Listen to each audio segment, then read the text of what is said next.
Mais colágeno significa mais juventude. É possível que você sinta dores nas articulações, se machuque com frequência sem fazer muito esforço ou ache que está envelhecendo mais rápido do que deveria. Tudo isso pode ser verdade e ainda assim evitável se você prestar mais atenção a uma proteína muito importante, o colágeno. Aos 60 anos de idade, você sintetiza metade do colágeno que produzia quando tinha 20, e infelizmente essa situação só vai piorando com o passar dos anos. Mas agora há boas notícias. Assim como você pode fazer exercícios de resistência para aumentar sua massa muscular, também pode potencializar outras proteínas não contráteis do seu corpo, como o colágeno. Só é preciso saber bem como fazer isso. E não depende apenas de tomar suplementos de colágeno, nem de evitar se queimar ao sol. Melhorar o equilíbrio entre a síntese e a degradação do colágeno vai prevenir muitas lesões, diminuir a dor articular, aumentar sua mobilidade e fazer você parecer melhor. Sim, você acabou de descobrir a chave: reduzir a degradação e aumentar a síntese dessa magnífica proteína. Então, hoje vamos ver como funciona o processo de síntese do colágeno e o que podemos fazer para acelerá-lo. Mas primeiro, o que é o colágeno? O colágeno é a estrutura biológica da vida, a cola celular. Você já se perguntou por que você não é uma poça amorfa de células no chão? Por causa do colágeno, a proteína estrutural por definição. E você já sabe que as proteínas são formadas por aminoácidos, que seriam os tijolos que compõem a estrutura maior. Esses tijolos se juntam formando grupos de tijolos, alguns poucos aminoácidos que chamamos de peptídeos. E esses peptídeos se unem entre si formando polipeptídeos, literalmente muitos peptídeos. Pois bem, esses polipeptídeos também se unem entre si, formando as diferentes proteínas e adotando diferentes estruturas, de acordo com a função que cada proteína desempenha. Algumas proteínas têm forma de globo e dizemos que possuem estrutura globular. E outras têm forma de fibras alongadas, como a fibra muscular, e dizemos que possuem uma estrutura fibrilar. Como o colágeno cumpre uma função de suporte a tensões mecânicas muito elevadas, precisamos aqui de uma proteína fibrilar muito resistente. Se você está construindo uma ponte para que ela não caia, você precisa de materiais que resistam a muita tensão e por muito tempo. Lembre-se de que o colágeno está nas suas articulações, nos seus tendões e ligamentos, estruturas que vão suportar grande tensão mecânica durante toda a vida. Se você pesa 80 quilos, por exemplo, e se pendura para fazer uma barra fixa, o seu tendão do bíceps está suportando uma tensão de 50 milhões de pascais. Comparável a alguns materiais industriais, é como pendurar 150 quilos em uma estrutura cuja seção efetiva é do tamanho de uma lentilha grande, suportando cerca de 500 quilos por centímetro quadrado aproximadamente. É muito resistente, por isso a natureza lhe deu uma estrutura de tripla hélice como uma trança, ou seja, as 3 cadeias de aminoácidos das quais ele é composto se entrelaçam entre si, formando uma hélice tripla. É esse entrelaçamento que dá resistência mecânica à molécula, que por sua vez se organiza formando fibras muito maiores, muito resistentes à tensão. Quero que você entenda rapidamente a dimensão do colágeno. Trata-se da proteína mais abundante do seu organismo e representa mais de 30% do total de proteínas no seu corpo. É a segunda molécula mais abundante, sendo a primeira a água. Sua função é criar uma matriz que dá suporte às células, a famosa matriz extracelular. Porque as células precisam de uma estrutura para se manterem, senão se espalhariam pelo chão. Esse suporte é o tecido conjuntivo ou conectivo que conecta tudo entre si, certo? O protagonista é o colágeno, mas também existem outras proteínas coadjuvantes que você deve conhecer. A elastina, a fibronectina, os proteoglicanos, certo?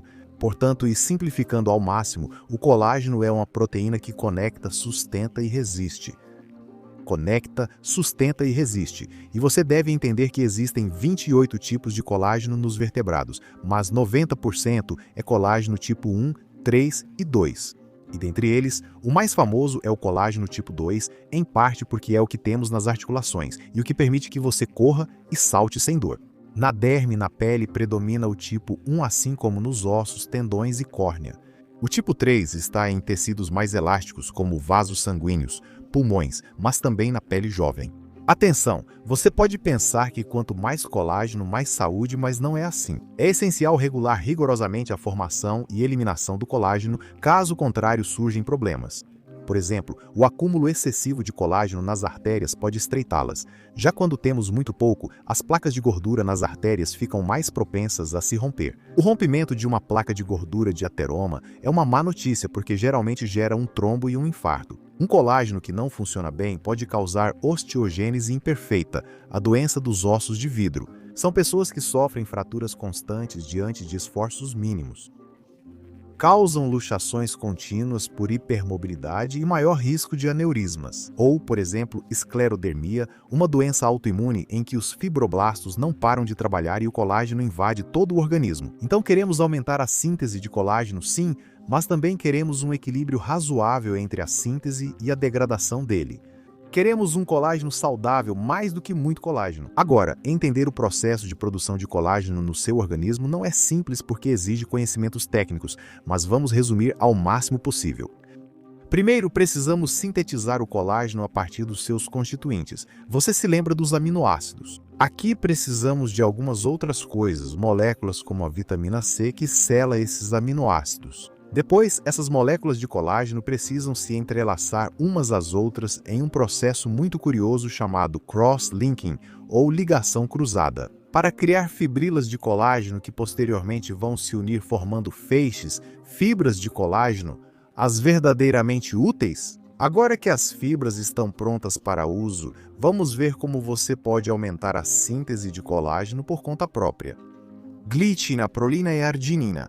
A estabilidade do colágeno depende de sua estrutura de superhélice tripla, cuja sequência primária se baseia na repetição de glicina X e Ekmans, onde X geralmente é prolina e Y geralmente é hidroxiprolina ou arginina. Esses aminoácidos, em situações onde há muita reparação tecidual ou um excesso de degradação do colágeno, passam de não essenciais a condicionalmente essenciais. Ou seja, precisamos deles em maiores quantidades para que o fibroblasto continue trabalhando de forma eficiente e gerando colágeno de boa qualidade. É difícil, você vai dizer, obter o suficiente na dieta ocidental, se você quer otimizar seus processos. Sim, por quê? Porque geralmente comemos músculo, mas pouco tecido ativo dos animais. Historicamente, o ser humano consumia o animal inteiro, do focinho ao rabo. Isso é algo que provavelmente já faziam seus bisavós ou seus avós. Hoje descartamos pele, cartilagens, tendões, ficamos apenas com um músculo magro. E como a glicina é o aminoácido mais limitante nesse processo, podemos reforçá-la na dieta tanto com fontes vegetais como sementes de gergelim, espinafre, leguminosas quanto animais, cortes com tecido conjuntivo como rabo de boi, bochechas, pele de peixe.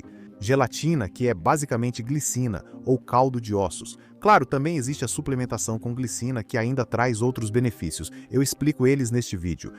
Segundo, gerar tensão mecânica, treinamento de força. Treinar é o melhor estímulo para a síntese de colágeno. Lembre-se do que falamos antes, o colágeno é uma proteína que dá suporte, mas também é sensível à tensão mecânica. Quando o seu corpo vai produzir mais colágeno? Quando você precisar suportar mais tensão mecânica. E esse é o desafio do exercício físico, mas especialmente do exercício de força. Além disso, vamos além.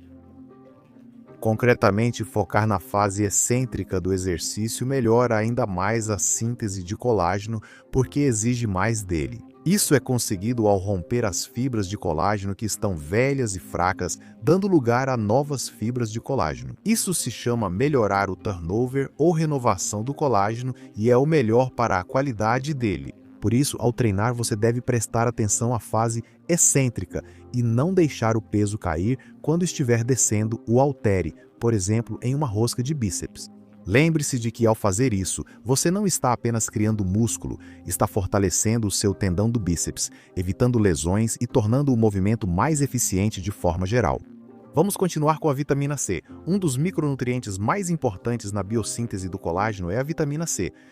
Com certeza, sempre que você comprou um colágeno, ele veio associado à vitamina C. Mas por que isso acontece? Isso acontece porque a vitamina C, o ácido ascórbico, permite que dois aminoácidos chamados lisina e prolina se incorporem à molécula de colágeno por meio da hidroxilação. Bioquimicamente, poderíamos dizer que isso é como selar a molécula. Portanto, sem vitamina C não há colágeno. Uma boa forma de incorporar vitamina C é incluindo frutas cítricas e crucíferas diariamente. Simples assim. Tomar megadoses de vitamina C vai ajudar a aumentar ainda mais a síntese de colágeno? Não. E existem estudos que dizem que a vitamina C em megadoses se torna pró-oxidante e pode não ser inofensiva. Eu não recomendo. Nutrientes traço. Além da vitamina C, você precisa de cobre e manganês para o entrelaçamento final, que dá resistência à fibra. E a enzima que converte prolina em hidroxiprolina precisa de ferro ferroso para funcionar. Por isso, os pacientes com anemia ferropriva crônica, falta de ferro, têm uma pele muito fina, muito frágil, têm má cicatrização de feridas,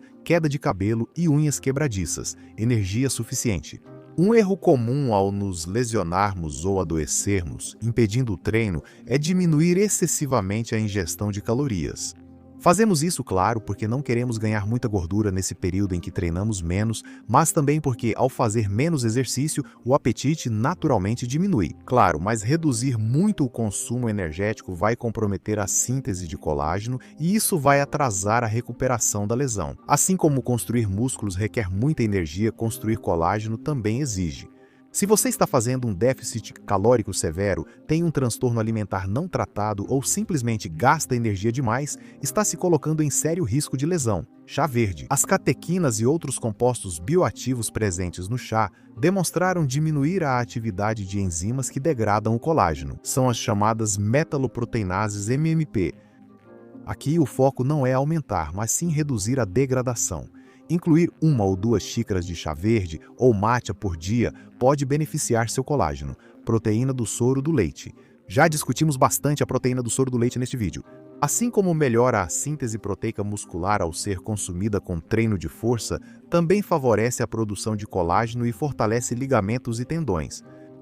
Existem aminoácidos-chave na síntese de colágeno. Você já sabe, a lisina, a prolina, que claro, também estão presentes no soro. Então o que a proteína do soro faz é fornecer um pool de aminoácidos suficiente para que seu corpo, seus fibroblastos, os utilizem e sintetizem colágeno. Cúrcuma. Controlar a inflamação é essencial para evitar a degradação do colágeno. Um bom suplemento de cúrcuma pode ajudar, mas nem todos são eficazes. Podemos revisar isso em outro vídeo se quiser. Agora, uma infinidade de fatores relacionados ao seu estilo de vida diminuem a síntese de colágeno. Vou te contar os mais importantes para que você possa evitá-los, porque tão importante quanto seguir os anteriores que melhoram seu colágeno é evitar esses que o destroem diretamente. E o primeiro e quase o mais importante é o tabaco. Diferentes substâncias no tabaco diminuem muito a síntese de colágeno tipo 1 e 3 na sua pele, ao mesmo tempo que aumentam a síntese das chamadas metaloproteinases, as proteínas que degradam o colágeno. Ou seja, sintetiza-se menos e destrói-se mais. O resultado, pele mais enrugada, desidratada e com tom opaco, amarelado. Basta olhar para qualquer fumante crônico. O uso de AINES. A inflamação aguda tem um papel muito claro no seu organismo. Ela ajuda a reparar um problema. É a forma que o seu corpo tem de dizer: algo está acontecendo aqui. Preste atenção. O que ocorre ao torcer o tornozelo ou sofrer lesão e logo tomar AINES, como ibuprofeno ou naproxeno? A inflamação aguda é suprimida. E sim, isso vai resultar em menos incômodo, claro, mas também em menos síntese de colágeno na estrutura danificada. E não é só isso, a probabilidade de você se machucar de novo nessa região aumenta com o uso de AINES e o tempo de recuperação também aumenta consideravelmente.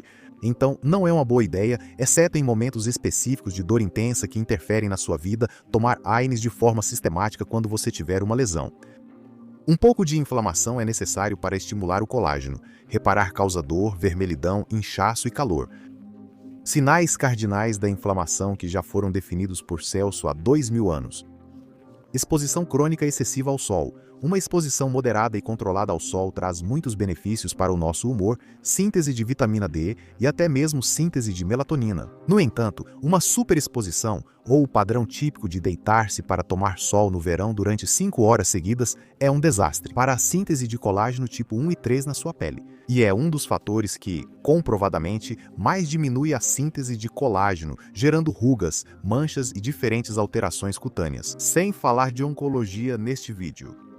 Treinamento inadequado. Quando há um desequilíbrio entre a potência e explosividade dos seus músculos e a resistência dos seus tendões e ligamentos, estes últimos podem se lesionar com facilidade. Existem formas de fortalecer seu tecido conjuntivo e aumentar o número de fibras de colágeno. Digo treinando, uma delas nós já vimos, o treino de força com ênfase na fase excêntrica do movimento, mas a outra, preste muita atenção, é o trabalho de isometria. O trabalho de isometria gera carga mecânica sustentada no tenócito, a célula do tendão que se deforma fisicamente. Isso ativa cascatas de sinalização intracelular que regulam para cima fatores como TGF-beta ou IGF-1. São citocinas que vão até o núcleo e transcrevem genes de procolágeno. Isso, além disso, minimiza o estresse de cisalhamento que o exercício isotônico dinâmico gera. Habitual que pode danificar as fibras de colágeno se as cargas não forem adequadas. Portanto, é uma boa ideia incluir exercícios isométricos, especialmente se você tem problemas osteoarticulares, mas também existem medicamentos que são um atentado contra o colágeno, como os esteroides anabólicos androgênicos. Esses medicamentos ilegais, quando usados para fins esportivos, geram um desacoplamento entre força e estrutura. Eles causam hipertrofia muscular mais rápida do que o tendão suporta, resultando em força superior à capacidade dos tendões. É como colocar o motor de uma Ferrari em um Honda Civic. E eles não fazem os tendões crescerem? Parece que sim, mas eles crescem de forma displásica. É um tendão com uma estrutura mais fraca, anárquica, e onde normalmente ocorrem as lesões. Na junção miotendinosa, onde músculo e tendão se encontram. Por isso as avulsões tendíneas são tão frequentes. Descolamento do músculo sobre o tendão em usuários que usam esteroides cronicamente. Cuidado com isso. Outros medicamentos importantes são os corticoides. Os corticoides são medicamentos usados em um grande número de doenças, desde asma até patologias autoimunes, câncer ou problemas osteomusculares, mas preste atenção nisso. Em atletas que usam repetidamente infiltrações de corticoides por uma tendinite, um ombro dolorido ou outra lesão e continuam treinando, isso é um problema. Por quê? Porque a ação anti-inflamatória deles vai fazer você sentir muito menos dor, levando você a treinar na sua intensidade habitual ou até em uma intensidade maior. Mas seus tecidos ficam mais propensos a lesões do que antes por esse efeito anti-inflamatório, devido ao efeito inibitório sobre a síntese de colágeno. Portanto, você está colocando seu colágeno em uma situação de vulnerabilidade. Cuidado, excesso de cafeína. Enquanto 1 ou 2 cafés por dia não vão causar nenhum problema, o excesso de cafeína pode diminuir a síntese de colágeno. Isso é especialmente preocupante em atletas que consomem quantidades excessivas, o que é muito comum. Por quê? Porque costuma ser usado como substância ergogênica para melhorar o desempenho, não só para te acordar. Se somarmos muito treino e muita cafeína, então o risco de lesão dispara. Se somarmos pouco sono, muito estresse e muita cafeína. Imagine, infelizmente, uma combinação muito comum também entre atletas. Sim, às vezes o motivo pelo qual nos lesionamos é mais evidente do que pensamos, mas não queremos enxergar. Estresse crônico. Sim. Diminui a síntese de colágeno no seu tecido conjuntivo. A síntese de colágeno e de outras proteínas no seu corpo é um processo de equilíbrio entre construção e destruição, anabolismo e catabolismo. Os processos reparadores geralmente ocorrem durante os períodos de descanso. Anabolismo, há um predomínio parasimpático e nenhuma ameaça é percebida. É por isso que uma situação de estresse, ansiedade crônica, vai dificultar muito tanto a hipertrofia muscular quanto a recuperação de lesões. Desidratação. Se existe uma molécula mais abundante no seu organismo do que o colágeno, essa é a água. Seu tecido conjuntivo está cheio de água e tanto sua pele quanto seus tendões, discos intervertebrais, ligamentos, fáscias, sofrem muito quando você está desidratado ou, melhor dizendo, ficam em uma situação mais vulnerável. Hidrate-se corretamente, especialmente em climas muito quentes. Inflamação crônica. Enquanto a inflamação aguda pode ajudar a levar nutrientes e células imunológicas para a região lesionada, a inflamação crônica desgasta e reduz a produção de colágeno tipo 2 presente nas suas articulações. Doenças metabólicas, como diabetes tipo 2, obesidade e síndrome metabólica, costumam ter inflamação crônica elevada. Então, essa população é mais propensa a lesões e tendinopatias. Na verdade, manter um metabolismo saudável, eu diria, é o primeiro passo para manter articulações, tendões e ligamentos saudáveis. Claro, isso tem a ver com o fato de que essa população tem mais queixas subjetivas de dores articulares. Fazem com que ela se mova menos, o que se conecta com o sedentarismo. O colágeno é uma proteína que sustenta, conecta e resiste. Lembra? Preste atenção ao último verbo, resistir. Se o seu estilo de vida não impõe nenhum desafio mecânico para o seu corpo, para o seu colágeno, então o seu organismo não vai sentir necessidade de produzir mais. Se seu corpo produz pouco colágeno, não adianta treinar excessivamente só porque cansou da má forma, se motivou com vídeos e agora quer correr 100 km por semana. Isso gera, adivinha, lesões. O princípio da sobrecarga progressiva não pode ser ignorado por ninguém. Você precisa de uma progressão no treinamento para que o tecido conjuntivo se adapte à carga aplicada. Se você é um guerreiro de fim de semana, vai acabar se lesionando. Poucas calorias e pouca proteína. Comer pouco durante tempo suficiente afeta muito a síntese de colágeno. Cuidado com dietas extremas associadas a rotinas de treino também extremas, como a dieta PSMF ou dietas baseadas em substitutos, pois são uma receita perfeita para lesão. Por outro lado, dietas hipoproteicas também não só diminuem a síntese de colágeno, mas também alteram sua estrutura e dificultam as chamadas ligações cruzadas no colágeno, que era o processo pelo qual o colágeno formava fibrilas e fibras com alta resistência à tensão. O resultado, dietas hipoproteicas trazem menos colágeno e colágeno de pior qualidade. E vou abrir outro tópico aqui, já que a insulina facilita a síntese de colágeno. As dietas cetogênicas não parecem ser a melhor opção a longo prazo para se recuperar de uma lesão. Elas enfraquecem o osso, mas também o colágeno. Por fim, doenças do colágeno. Já falamos um pouco sobre elas. Existem literalmente centenas de patologias que envolvem alteração na produção dessa proteína. A dermatomiosite, a artrite psoriásica, a artrite reumatoide, a esclerodermia, o lúpus e muitas outras. Obviamente, este vídeo não é para detalhá-las, mas é algo que aparece com certa frequência na medicina. Esse foi o vídeo de hoje. Espero que tenha te dado uma visão mais profunda sobre o colágeno. Você pode fazer muito para proteger essa proteína no seu corpo. Se quiser nossa ajuda em consulta de endocrinologia, assessoria nutricional ou treinamento personalizado, deixe seus dados e entraremos em contato rapidamente. Um abraço e obrigado pela atenção. Até o próximo vídeo, seguimos nos empoderando.